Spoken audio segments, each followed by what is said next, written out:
السلام علیکم، میں ہوں سردار طیب خان اور آپ دیکھیں جی ناظرین، اس وقت میرے ساتھ موجود ہیں پاکستان تحریک انصاف کے سینئر رہنما ہیں شیر افضل خان مروت صاحب موجود ہیں۔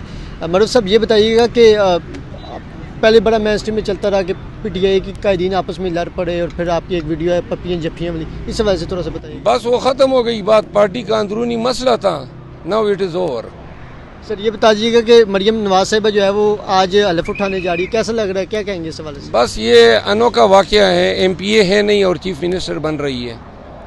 تو سر یہ بتائیے گا کہ عمران خان صاحب کب تک رہائی ان کی ہو جائے گی، کیونکہ مختلف اپیلیں یہاں لگ چکی ہیں اور آپ ایز اے وکیل آج یہاں پیش بھی ہوئے ہیں ہائی کورٹ۔ 426 کی درخواستیں آج کی اپیلوں میں ہیں، ان پہ نوٹس ہوگا۔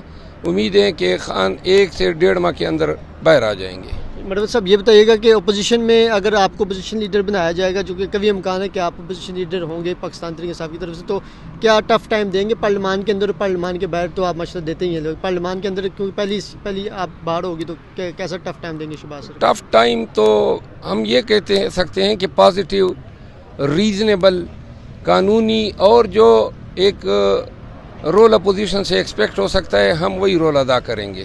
سر نون لیگ یہ بھی الزام لگا رہی ہے کہ عمران خان صاحب نے جو خط لکھا ہے IMF کو، یہ ملک دشمنی وہ کر رہے ہیں، تو کیا اس پر کیا جواب دیں گے نون لیگ؟ ملک دشمنی عمران خان نے تو یہ کہا ہے کہ الیکشن پروسیس کا آڈٹ کر دیں، پھر جو حکومت بنتی ہے ان کو قرضہ دیں۔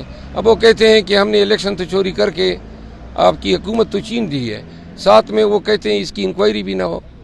گزارش یہ ہے کہ وہ ملک میں چاہتے ہیں کہ یہی بدامنی طوائف الملوکی جاری رہے، لوگوں کے حقوق چھینے جا رہے ہیں، بنیادی حقوق پامال ہو رہے ہیں، انسانی آزادی جو ہیں بار بار قدغنیں لگ رہی ہیں، لوگ اٹھائے جا رہے ہیں، کاروبار بند ہیں، پی ٹی آئی کے ساتھ ظلم و جبر کا سما ہے۔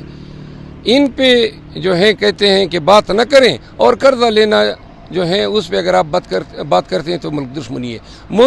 بڑی ملک دشمنی قانون کی حکمرانی پہ کمپرومائز کرنا ہے۔